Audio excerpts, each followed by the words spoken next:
All right, he has it. Now, what is he going to do with it? I'm talking about the Attorney General of the United States, Bill Barr, who has the Inspector General, Michael Horowitz, at least draft report on allegations of FISA abuses. In other words, the report that led to the investigation of Team Trump, and on we go.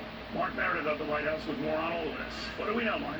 Hey, Neil, good morning. Well, we know President Trump is aware of these latest developments because he's been retweeting some Republican House members this morning that they've been talking about this, and it's that headline that you're mentioning right now, the reports that the Inspector General is close to finishing his report about the chain of events that led into the investigation of the 2016 campaign, for the Trump campaign, specifically one individual. Now, the Justice Department's Inspector General, Michael Horowitz, told Congress late Friday that he's nearly finished with the report, reviewing whether the FBI followed the law when it applied for a warrant to surveil former Trump campaign aide Carter Page during the election. Now, Page was investigated over concerns of Russian interference in the election. Some have said that the surveillance was an abuse of power. This is the letter that Horowitz sent to Congress late Friday. He wrote, quote, "We have now begun the process of finalizing our report by providing a draft of our factual findings to the Department and the FBI for classification, determination, and marking." Now, Horowitz says that this has been an extensive process, that they have collected over 1 million records for review and conducted some 100 interviews. Several Republican lawmakers, Neil, say that they want to hear from Horowitz directly about this, as well as review the report. Here's what one Republican senator had to say earlier this week. The Senate Judiciary Committee will call Mr. Horowitz, and he will testify under oath about his report. We're going to declassify as much as we can, including the FISA warrant applications. Let you read it for yourself. Transparency and accountability is my goal. And while this report is now being reviewed, there's still no exact timeline, Neil, of when it will be completely finished. That is still up in the air at this point. Neil? All right, Mark Meredith of the White House. Thank you, my friend. Senate Judiciary Committee member is joining us right now. Very crucial fellow. You know him very well. John Kennedy, Republican, beautiful state of Louisiana. Senator, what do you make of this, and what do you want to know about what's in this? Number one, I would ask the Attorney General to work Sunday. He probably does anyway. After church, read the report, and let's get it released to the American people. They're entitled to know what happened. Number two, look, FBI agents and Justice Department officials have the right to their own political beliefs, but they can't act on them. If somebody in the 2016 campaign did and tried to hurt President Trump or hurt Secretary Clinton, the American people need to know.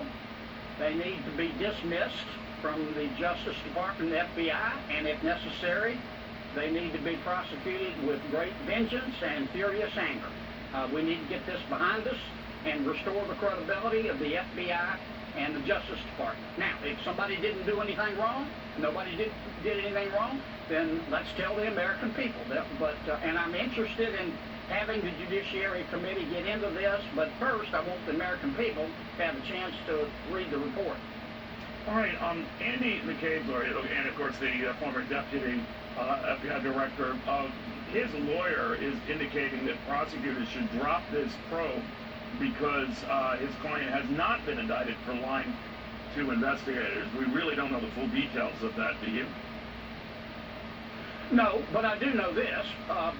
Plenty of people are prosecuted by the FBI and Justice for lying to an FBI agent. Now, here's a case where an FBI agent lied to an FBI agent. If the Justice Department and the FBI are going to maintain any credibility, it seems to me that they have to treat everybody equally under the law. And once again, if Mr. McCabe did lie to an FBI agent, he should be prosecuted with great vengeance and furious anger. And, I mean, what's good for the goose is good for the gander. So, Senator, when this whole investigation started, your argument has been, and other Republicans have said that, and convinced of this, that it was started under specious circumstances, that the whole investigation of the president, when he was running for president, the people around him, was built on a false premise, was built on a lie. Do you still subscribe to that? Yes, and I hope I'm wrong.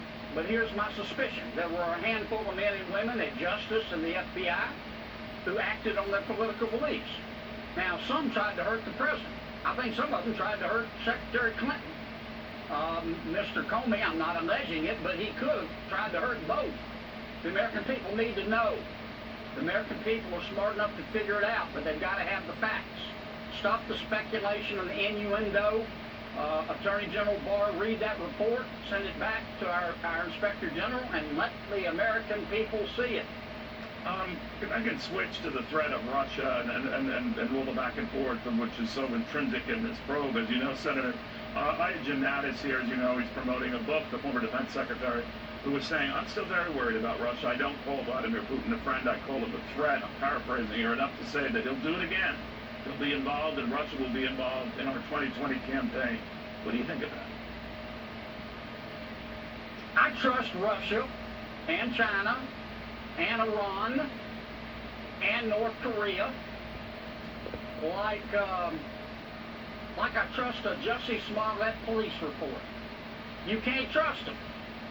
And they're not going to stop. They're not our friends. Since President Trump took office, they don't love us anymore. But I think, by God, they respect us now. And we've got to remain vigilant. That doesn't mean we shouldn't talk with them. The toughest job for a president is to deal with people who don't share your values, but whose interests are important to your interests. But you got to go into it with eyes open, wide open. All right, so when other more hardliners, I think John Bolton was among them, he's out of the job now, maybe because of this, that the president and his overtures to some of these folks was a little over the top. Now, of course, he's tossed it over the side. Does that direction, does that approach the president take, which was the core of the John Bolton said, all right, I can't deal with this. Do you share any of that? Well, look, I've never met Mr. Bolton. I've listened to him, I've watched him, I've read a portion of one of his books. He has his point of view. I think he loves America. I don't know what happened in the White House. I do know this. Number one, you can't leak stuff that hurts your boss, if that is indeed what happened.